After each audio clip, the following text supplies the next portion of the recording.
Salut à toi. Aujourd'hui, j'ai envie de te partager un truc qui était intéressant à écouter.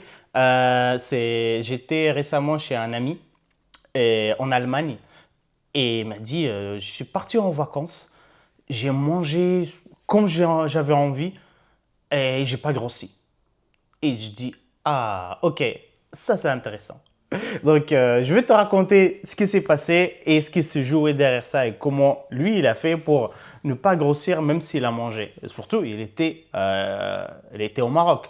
Donc, je connais la gastronomie marocaine, les calories, mais on va décortiquer ça. Donc, avant tout, si tu ne me connais pas encore, je m'appelle Ibrahim, je suis coach en perte de poids. Pas que le poids sur la balance, on parle de poids qui pèse sur la santé mentale, sur la vie sociale et puis on va parler de la confiance en soi, l'impact de l'estime de soi lié justement à la transformation physique et l'état d'esprit gagnant.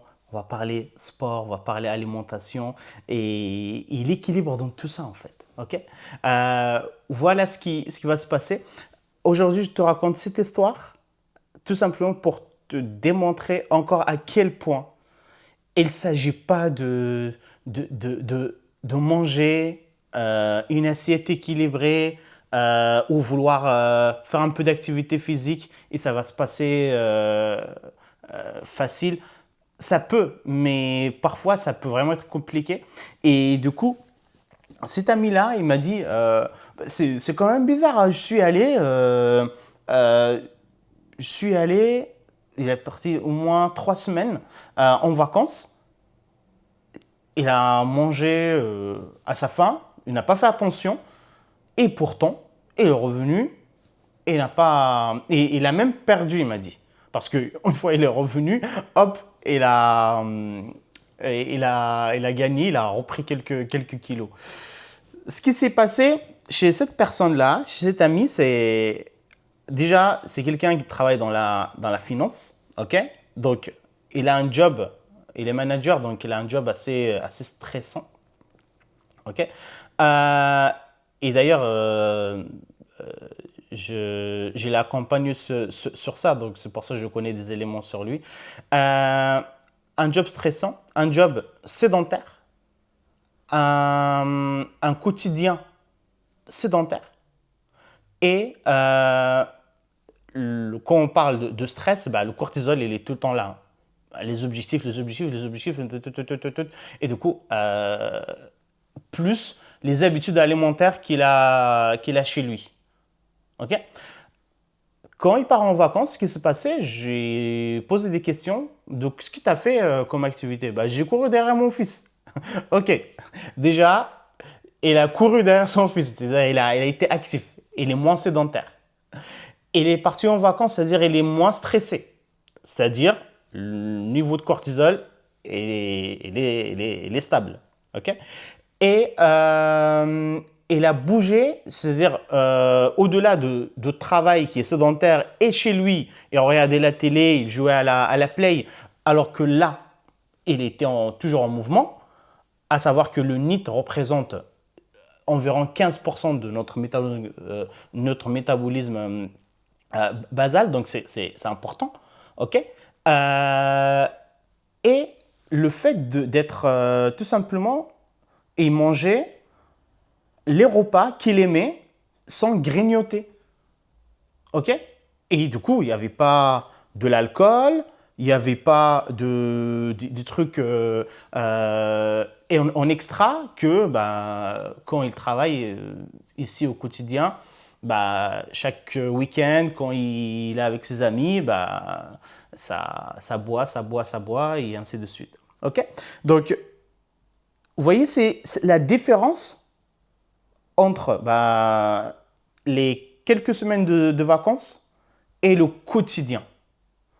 On a moins de stress, on bouge plus, on mange à notre faim, mais du coup, on mange quand on a faim, on mange des vrais repas et surtout, il, il a le lâche-prise et il vit vraiment d'une manière équilibrée. C'est pour ça, cette personne, quand il est parti 2 semaines en vacances, même s'il a mangé, beaucoup, selon lui, beaucoup. Il a perdu. Et quand il est revenu, il a repris. Parce que ce qui nous fait perdre ou prendre de poids, c'est encore une fois, c'est ce qui est répétitif dans notre quotidien. C'est le schéma dans lequel on vit dans la majorité de temps. C'est pareil, si tu fais un petit régime où tu fais attention à ton alimentation 2 jours dans la semaine et le reste de la semaine, il ne se passe rien, ou même 4 jours dans la semaine et le week-end, tu oublies tout, ben, à un moment donné, tu vas finir par stagner ou ne rien faire ou ne pas avoir les résultats que tu veux. Donc l'idée, c'est quand il y a quelque chose qui se produit, on prend du recul, on va factuellement, qu'est-ce qui s'est passé? Et avec ça, on a beaucoup de mal, hein. Surtout quand on veut le faire tout seul. Et si tu le fais, tu vas te rendre compte qu'il y a des éléments qui viennent toujours gâcher tes efforts. Et souvent, c'est cet élément-là que parfois, tu n'as pas envie de l'attaquer parce que tu crois c'est pas possible de le changer. Tu crois qu'il n'y a pas de solution à ça. De toute façon, le job, il est comme ça, il est stressant, il est comme ça, il ne peut rien faire, je ne veux pas me démissionner. Non, tu n'es pas obligé de démissionner. Mais tu peux, avec un état d'esprit différent, vivre différemment ton travail. Ah, mais le couple, c'est un peu difficile. Mais tu n'es pas obligé de déforcer. Moi, j'ai travaillé sur mon couple et je le vis beaucoup mieux qu'avant. Et je n'ai pas divorcé. Le travail, il y a toujours des éléments qui m'ont stressé dans mon travail. J'ai travaillé sur ça. Et je continue toujours à faire mon travail d'une manière à être à 1000%. Et j'adore ça. Parce que j'ai travaillé sur les éléments qui me bloquaient ou qui m'empêchaient d'être à fond et bien. Et que ça n'impacte pas ma santé d'une manière négative. Et du coup, quand tu crois qu'il y a une solution, c'est qu'il y a une solution.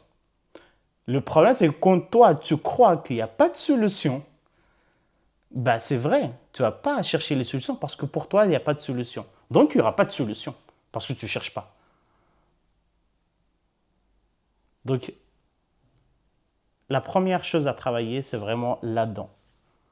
Là-dedans, c'est le mental. Je n'arrêterai pas de le répéter. Travaillez votre mental et le corps va suivre.